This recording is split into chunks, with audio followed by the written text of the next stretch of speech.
अस्सलाम वालेकुम, बिस्मिल्लाहिर्रहमानिर्रहीम। नाजरीन, आप देख रहे हैं तारक इस्माइल सागर ऑफिशियल यूट्यूब चैनल और मैं हूं प्रोफेसर हाफिज़ खुर्रम इकबाल, यूनिवर्सिटी ऑफ सियालकोट के इंटरनेशनल रिलेशन डिपार्टमेंट में अपने फ़राइज़ सरअंजाम दे रहा हूं। नाजरीन, आज हम जिस मौजू पे गुफ्तगू करने वाले हैं वो मौजू है तालिबान को जो दरपेश चैलेंजेस हैं अफ़गानिस्तान के अंदर। तालिबान ने जब से हुकूमत संभाली है तब से वहाँ पर दाइश का एक बड़ा ख़तरा उभर कर सामने आया है। दाइश इससे पहले भी वहाँ पर थी, लेकिन अब अबू शहाबुल मुहाजिर की क़यादत के अंदर जितने भी ऐसे बागी गिरोह थे जिन्होंने तालिबान से बगावत कर दी थी, और उनकी जो मेन रीज़न थी वो ये थी कि वो ये समझते थे चूँकि तालिबान ने अमेरिका के साथ मुज़ाकरात किए हैं लिहाजा वो इसके हामी नहीं थे, अपने आप को अलहदा कर लिया।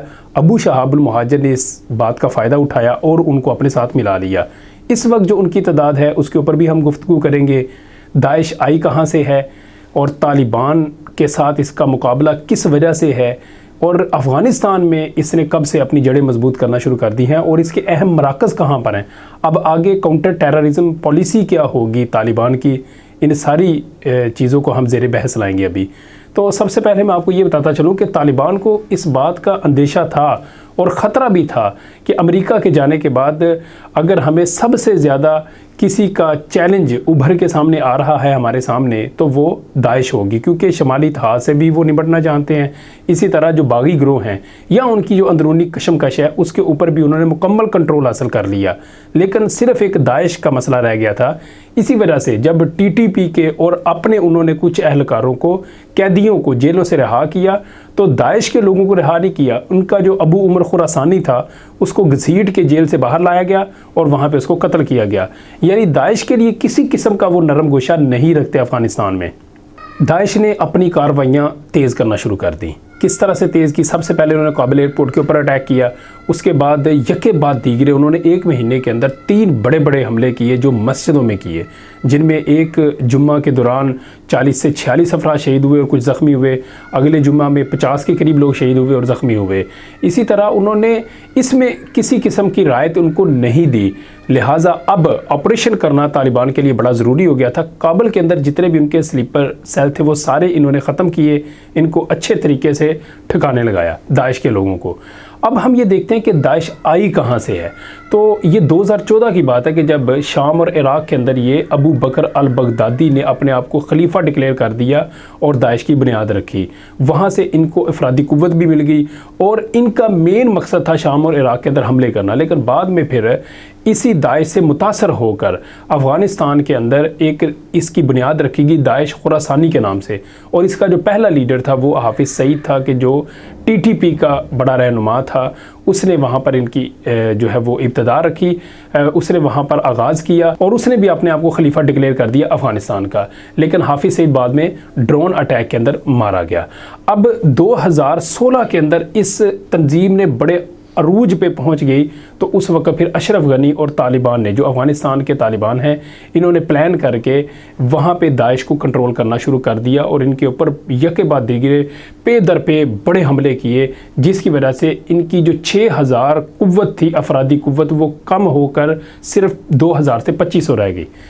अब अगला मरहला ये हुआ कि ये लोग अपनी शनाख्त नहीं रखते और अपने आप को ये ज़ाहिर नहीं करते, ये छुप छुपा के रहने लगे।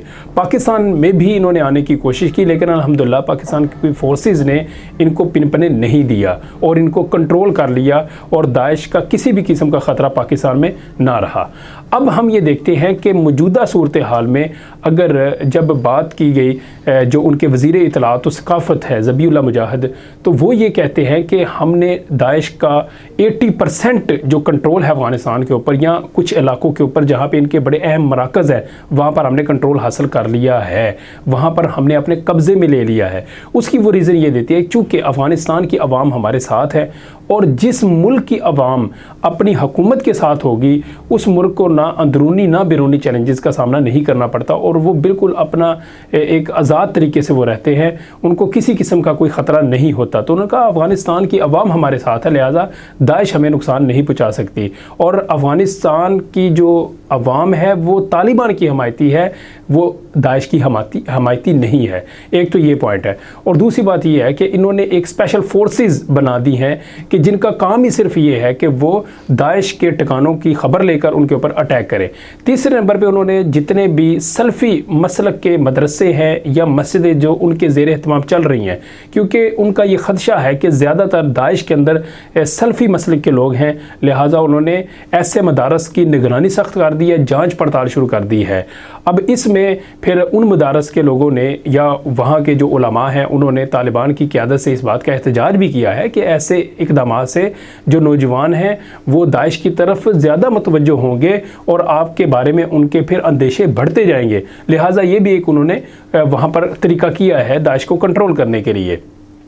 अब बिलाल करीमी जो अफ़गान तालिबान के तर्जमान हैं, डिप्टी तर्जमान हैं, उन्होंने कहा कि बज़ाहिर ये नज़र नहीं आते लेकिन इनके बड़े बड़े मरकज़ हैं, हिलमत के अंदर, कुन्नड़ के अंदर, बदख्शां के अंदर, बलख के अंदर, और इनके जो मराकज़ हैं उनको हम अभी टारगेट में लेके आ रहे हैं, वहाँ पर अब हम ऑपरेशन शुरू करने वाले हैं। उसके साथ उन्होंने इनको मुफसिद फोर्सेस करार दिया कि यानी ये फसाद बर्पा करने वाली फोर्सेस हैं।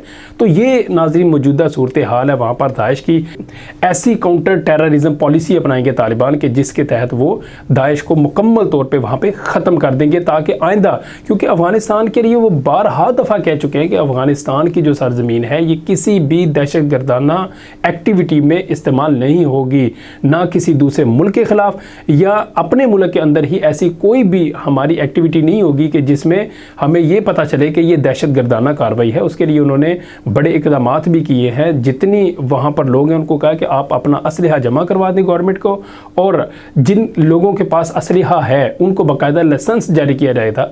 अपना बहुत ज़्यादा ख्याल रखें। अस्सलाम वालेकुम।